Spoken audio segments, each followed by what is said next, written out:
My grandfather raised his glass across a table glowing with chandeliers and cinnamon candles and said, "Glad you're enjoying the college fund we set up for you." I froze. My fork hovered midair. "What fund?" I asked, and the laughter around us died like someone had cut the power. My dad coughed into his napkin, wine spilling down his wrist. My mom's face drained to white. Then my little cousin whispered, "Wait, you didn't know," and that was Thanksgiving, the night one careless toast set fire to everything I thought was family. By the time the dishes were cleared, I'd stopped being their quiet daughter and started becoming something they'd never see coming. Thanksgiving was supposed to feel like homecoming, but walking into my grandfather's mansion felt more like entering a museum where I didn't belong. The driveway glowed under gold lights, and through the tall windows I could already see the family gathered around the grand table. Everyone looked polished silk cufflinks and smiles rehearsed for photos.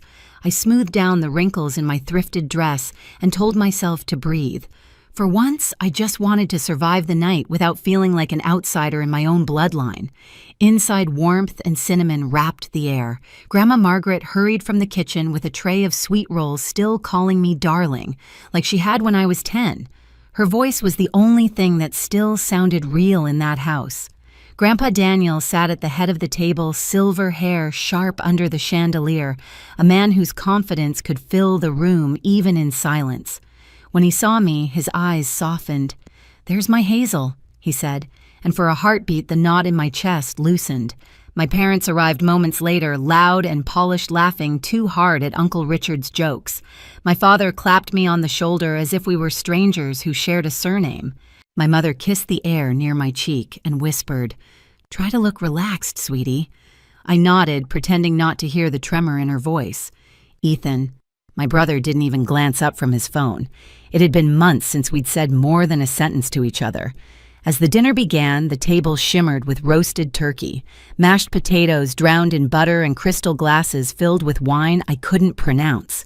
I sat between Grandma and Aunt Julie, who immediately started her ritual interrogation schoolwork, dating life, all delivered with that syrupy sweetness that felt more like a test than interest. I smiled through every question, giving short, tidy answers, while my fingers traced the edge of my plate.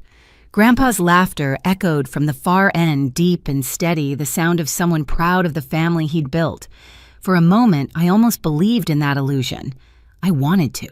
Because it was easier to pretend that everything was fine, that my parents weren't the same people who ignored my calls when rent was due, that they hadn't stopped asking about my classes, that I wasn't sitting there in a dress bought with my last paycheck. The candles flickered. Someone poured more wine. I looked around that perfect table and thought, maybe this year will be different. Maybe warmth can last longer than one night. But somewhere deep down, a quiet voice whispered the truth I didn't want to hear. Peace in this family always came before the storm.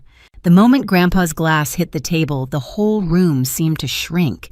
His voice had carried warmth a second ago, but the words still hung there like smoke. "Glad you're enjoying the college fund we set up for you." For a heartbeat, no one reacted. I blinked. "What fund?" I asked. The words quiet sharp enough to slice the air.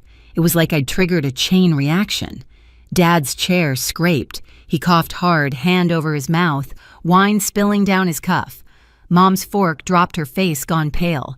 Even the chandelier light seemed colder. Mason, my 8-year-old cousin, looked up from his mashed potatoes, eyes big and honest. "Wait, you didn't know," he whispered. The table went silent except for the faint hum of the heat vents. Grandpa frowned.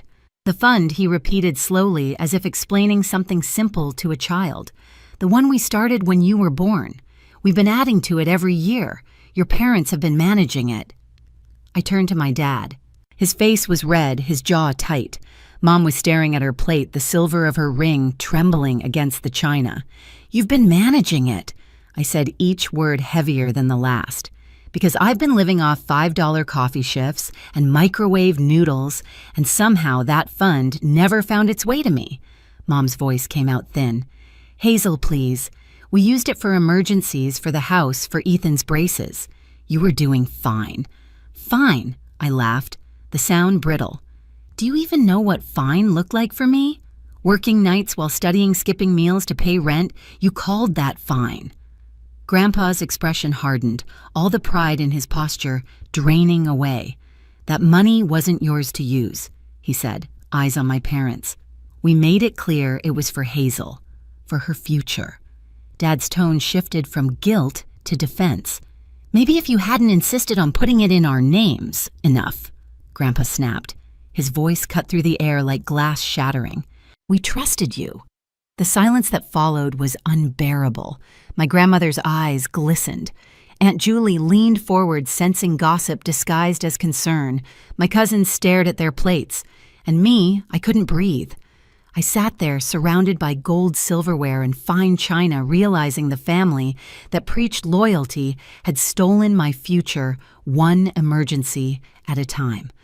I pushed my chair back. The scrape echoed across the polished floor. You let me drown, I said softly, and you watched. Mom reached out, but I pulled my hand away. Don't, I said, my voice low, steady. You don't get to fix this with tears. I stood up. The chandelier flickered overhead, throwing shards of light across their faces. Nobody followed me as I walked out. In the hallway, my reflection flashed in a gold-framed mirror, small, furious, unrecognizable. And somewhere deep inside beneath the shaking, a new thought formed. If they could lie that easily, they had no idea what truth could do. The air outside was colder than I remembered. My breath came out in clouds sharp against the night. The mansion behind me glowed warm and gold, but every window felt like an eye watching me leave. I didn't cry. I couldn't. I drove home in silence, gripping the wheel so hard my knuckles ached.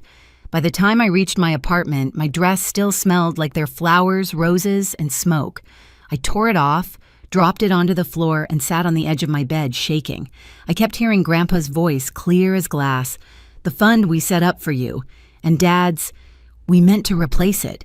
Every word replayed like a lie I'd been trained to accept. Around me, everything looked smaller than it had that morning. The peeling paint, the flickering light, the stack of bills on my desk, half-paid, some unopened. The numbers blurred as I stared at them, rent, tuition, groceries, interest. Every sacrifice I'd made, every hour I'd spent believing struggle was noble, it had all been unnecessary. They'd let me live like this while they built their comfort on money meant for me. I pulled out my laptop and searched the bank Grandpa had mentioned in passing, one I'd never used. After an hour of dead ends and shaky phone calls, I finally got someone to talk to me. Do you have an account under my name, Hazel Anderson? The hold music played for too long. Then a voice returned, careful and hesitant.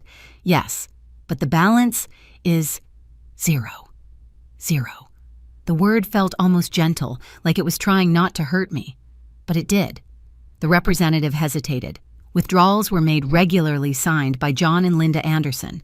I thanked her, hung up, and sat in the dark. No music, no crying, just silence pressing against the walls. The next morning, I walked into the campus legal aid office, clutching a folder of every piece of paper I could find.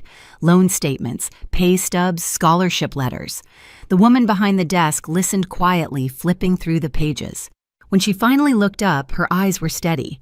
Hazel, if that fund was set up for your education and they used it for themselves, that's misappropriation. The word hung heavy between us, ugly legal final. Is that a crime, I asked? It can be, she said gently. If you want to pursue it, start collecting proof. That night, I did exactly that. I built a stack of evidence taller than my textbooks, bills, records, every trace of the life I'd survived without their help. I laid them out across my floor, piece by piece, until the carpet disappeared under paper. Every document was a scar I could finally see. When I was done, I stood there in the stillness, surrounded by the life they'd stolen, and realized I wasn't powerless anymore. They'd taught me silence was strength, but now I knew the truth. Strength was speaking first and letting the truth finish the rest. Christmas came fast that year, wrapped in fake cheer and lights that didn't warm a thing. The same house that had glittered at Thanksgiving now looked colder, like even the gold in the chandeliers couldn't hide the cracks. I almost didn't go, but Grandpa had called me himself. You should be here, Hazel, he'd said. You deserve to be. So I went, not as the quiet daughter anymore, but as the woman who knew the truth. The front door opened to the same smell of cinnamon and money. My parents were already there, dressed to match the room, perfectly pressed, perfectly false. Mom's voice rose when she saw me. "Hazel, you came," she said, like I'd done something generous. Dad gave a stiff nod, his jaw tight. He hadn't looked me in the eye since Thanksgiving. Ethan mumbled a half-hearted hey from the couch. I hung my coat and glanced toward the dining room. The table was set again, same china, same silverware, same seats. Only this time the warmth was gone. Grandma stood by the kitchen doorway, hands fidgeting with her apron. Grandpa sat at the head of the table, unreadable. Dinner started the way all Anderson dinners did, small talk with edges.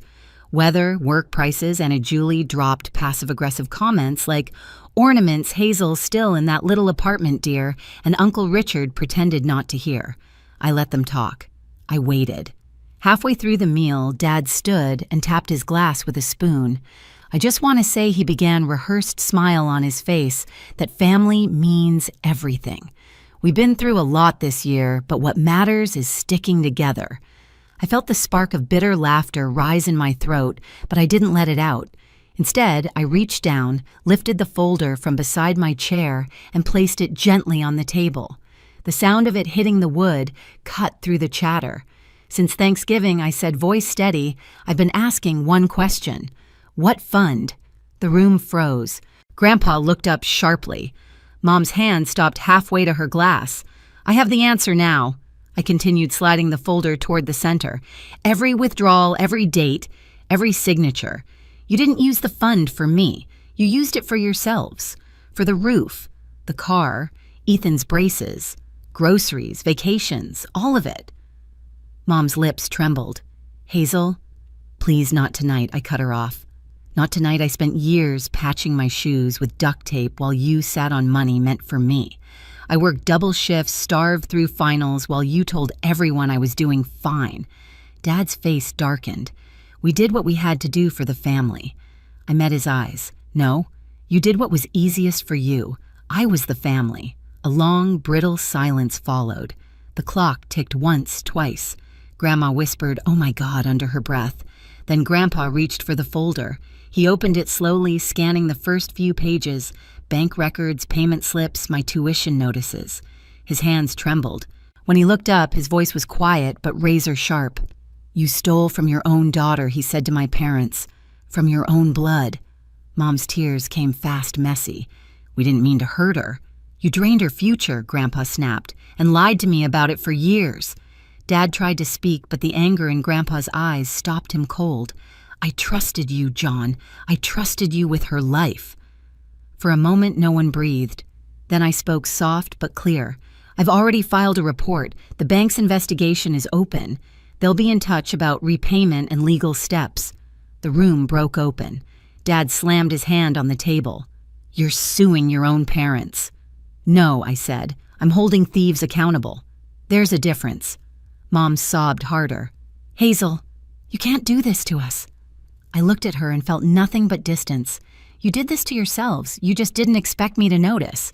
Aunt Julie leaned forward, whispering, "Oh, dear Lord," like she was watching a movie she couldn't turn off.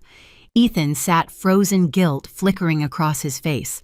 Grandpa stood up slowly, his chair scraping the floor. He walked around the table and stopped beside me. For a second, I thought he might be angry that I'd made a scene. Instead, he put a hand on my shoulder. "You don't have to face this alone," he said quietly. I nodded once, throat tight. "I know." Dad's eyes darted between us, disbelief creeping in. "You're taking her side," he asked Grandpa. "There's only one side here," Grandpa said. "The truth." No one spoke after that. The only sound was the slow ticking of the clock and the faint hiss of the fireplace. I gathered the folder, slid it back into my bag, and stood. My legs were steady this time. As I reached the doorway, Mom called out through her tears, "Please, Hazel, we can fix this." I turned back just once. You can't fix something you never intended to keep whole. Outside snow was falling, thick, quiet, relentless. The air bit at my face, but I didn't mind. Each step away from that house felt lighter. In the driveway, my car was dusted with white. I brushed it off with my sleeve, opened the door, and looked back one last time. The mansion glowed behind me, beautiful and broken. Inside, they'd be sitting in that silence, facing what they'd done. And for the first time, I didn't feel small. As I drove away, the snow caught in the headlights, swirling like ash. The house disappeared in the rearview mirror, and I whispered to no one. Everything fell apart again, but this time it wasn't me who broke. The letter from the bank arrived a week later, thick envelope official seal. I stared at it for a long time before opening it. The investigation was underway. Every withdrawal, every forged signature, every transaction was under review. If fraud was proven, the bank said my parents would be held financially responsible. I didn't smile, didn't cheer. Justice rarely feels like joy. It feels like breathing again after years underwater. A few days later, Grandpa called. He didn't ask about the case. He just said, "There's something waiting for you at the bank." When I arrived, the teller handed me a cashier's check and a note in his handwriting. "For your start, not your survival. $20,000, enough to lift the weight without erasing the memory of how it got there." I paid down my student loans that afternoon. Watching the number shrink on the screen didn't feel like victory. It felt like reclaiming time that had been stolen. I opened a new account under my name only. No shared signatures, no loopholes, just mine. Spring came early that year. I graduated under a pale sky wearing a borrowed cap and a smile that finally felt earned. In the crowd, I saw Grandpa and Grandma clapping for me. My parents weren't there. I told myself I didn't care, and for once it was true. When I walked across that stage, I wasn't carrying their shame anymore. Only my own name and the quiet kind of peace that comes after the storm. They say family is forever, but forever doesn't mean blind loyalty. Sometimes it means knowing when to walk away. I used to think strength was staying silent, keeping the peace no matter the cost. But now I know silence only protects the ones who hurt you. Family isn't the people who share your blood. It's the ones who don't steal your future. If you've ever had to choose truth over family, tell me where you're listening from so I know I'm not alone. And hit subscribe because the next story might remind you just how strong you already are.